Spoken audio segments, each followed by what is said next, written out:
আসসালামু আলাইকুম প্রিয় শিক্ষার্থীবৃন্দ, কেমন আছো তোমরা? আশা করি সকলে ভালো আছো, সুস্থ আছো, নিরাপদে আছো এবং ঘরে আছো। যাই হোক, আমরা ধারাবাহিকভাবে সংখ্যা পদ্ধতির রূপান্তর ক্লাস করতেছিলাম। রূপান্তরের আমরা ডেসিমেল থেকে বাইনারিতে কীভাবে রূপান্তর করতে হয় এ পর্যন্ত তোমাদেরকে দেখিয়েছি। আজকে আমি তোমাদেরকে দেখাবো কিভাবে ডেসিমেল থেকে অক্টাল এবং হেক্সাডেসিমেল সংখ্যা পদ্ধতিতে রূপান্তর করতে হয়। তোমরা আগেই বলেছি তোমাদেরকে ডেসিমেল থেকে বাইনারিতে যেভাবে রূপান্তর করতে হয়, ডেসিমেল থেকে অক্টাল ঠিক সেম নিয়ম এবং ডেসিমেল থেকে হেক্সাডেসিমেলেও সেম নিয়ম হবে। আমরা রূপান্তরের একটা সাধারণ নিয়ম শিখেছিলাম। রূপান্তরের সাধারণ নিয়মে সেখানে বলা ছিল, যদি পূর্ণাংশের ক্ষেত্রে যে দশমিক সংখ্যাকে পরিবর্তন করতে হবে বা রূপান্তর করতে হবে তাকে কাঙ্ক্ষিত সংখ্যা পদ্ধতির বেস, যেমন বাইনারি হলে 2, অক্টাল হলে 8 এবং হেক্সাডেসিমেল হলে 16 দ্বারা ভাগ করতে হবে।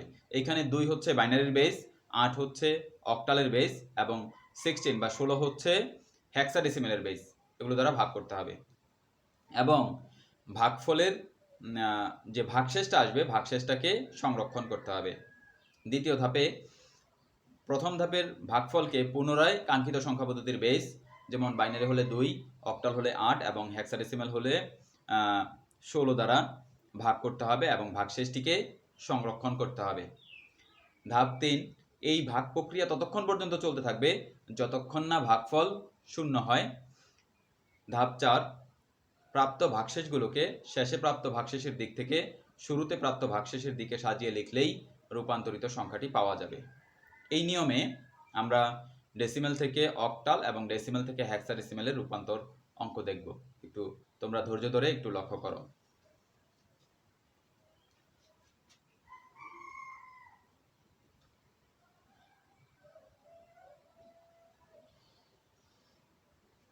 ডেসিমেল টু অক্টাল, আমি ডেসিমেল সংখ্যাকে অক্টাল সংখ্যায় রূপান্তর করব। খেয়াল করো, একটা ডেসিমেল সংখ্যা লিখতেছি 725। এই একটা ডেসিমেল সংখ্যা, এই সংখ্যাটাকে আমি অক্টাল সংখ্যায় রূপান্তর করতে হলে অক্টালের বেস হচ্ছে 8 দ্বারা ভাগ করতে হবে। 8 দ্বারা ভাগ করি আমি,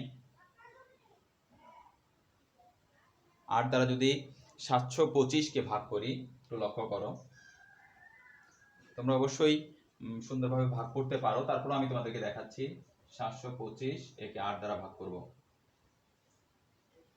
90 বার দিলে হবে 720।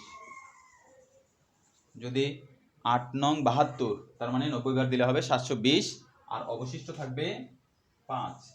তাহলে এখানে ভাগফলে বসবে 90 আর অবশিষ্ট থাকলো আমার 5। ভাগশেষটাকে আলাদাভাবে সংরক্ষণ করতেছি।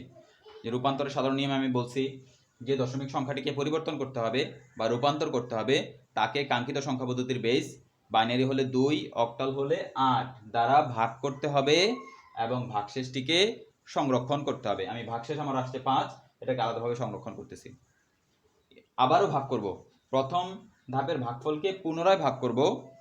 তাহলে পুনরায় যদি ভাগ করি, আবার যদি ভাগ করি, 8 দশে 80, 8 11 88, 11 আর অবশিষ্ট থাকতেছে 2।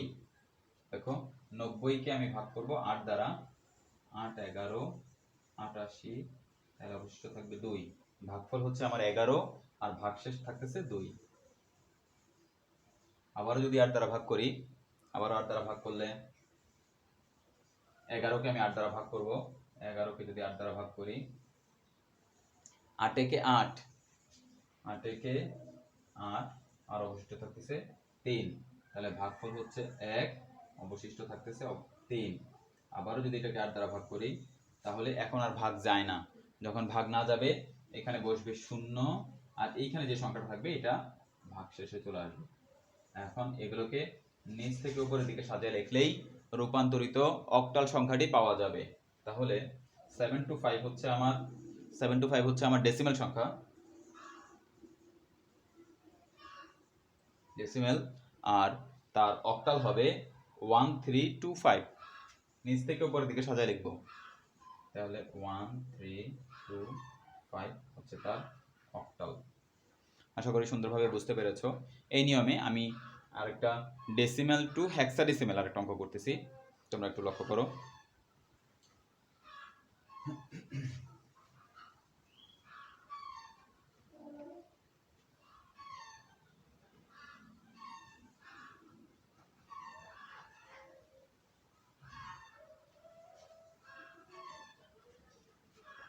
ডেসিমেল টু হেক্সাডেসিমেল,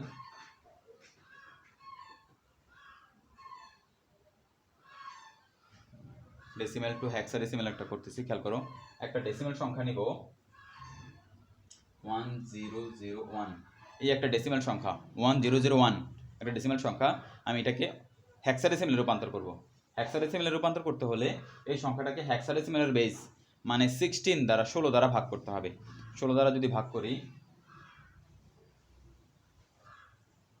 16 দ্বারা ভাগ করব 1001, এটাকে আমি যদি 16 দ্বারা ভাগ করি, 5 16 80, 6 16 96, 6 বার দিলে 6 16 96, আর থাকতেছে 4 1 41, আবার 3 16 48, 16 দুগুণে 32,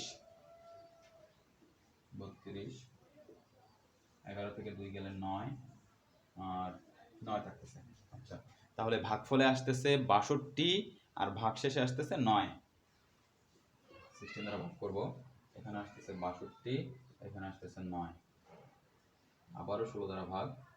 16 দ্বারা যদি আবারও ভাগ করি, তাহলে 16 দুগুণে 32, 3 16 48, 4 16 64, আমার আসছে 62, 4 বার যাচ্ছে না, তাহলে 3 16 48, 62 বিয়োগ 48, এখানে থাকতেছে 4 আর 1 14, 3 হচ্ছে আমার ভাগফল, অবশিষ্ট থাকতেছে 14।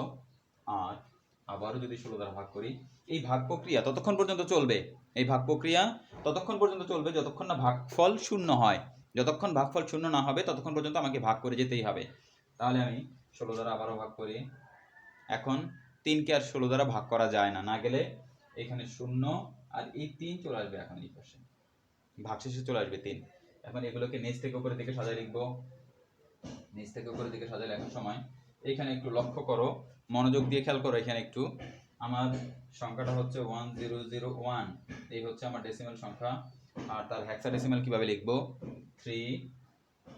এখানে হেক্সাডেসিমেলে, এখানে একটু খেয়াল করো, হেক্সাডেসিমেলে 0 থেকে, হেক্সাডেসিমেলে 0 থেকে 9 পর্যন্ত ব্যবহার হয়। 9 এর পরে যখনই 10 লিখতে হয় তখন লিখবো এ, 10 হচ্ছে এ, বি মানে হচ্ছে 11, সি 12, ডি 13, ই 14 এবং এফ হচ্ছে 15, এভাবে লিখতে হয়। তাহলে আমার যেহেতু 14 আসছে, এখানে 14 লিখতে হবে ই 3, ই 9, এই হচ্ছে তার হেক্সাডেসিমেল। এভাবে সাজায় লিখতে হবে। আশা করি ভালোভাবে বুঝতে পেরেছো। তেমন ধৈর্য ধরে ভিডিওটা দেখার জন্য তোমাদেরকে অসংখ্য ধন্যবাদ। আবারও আগামী পর্বে নতুন ক্লাস নিয়ে তোমাদের সঙ্গে দেখা হবে। ধন্যবাদ সকলকে।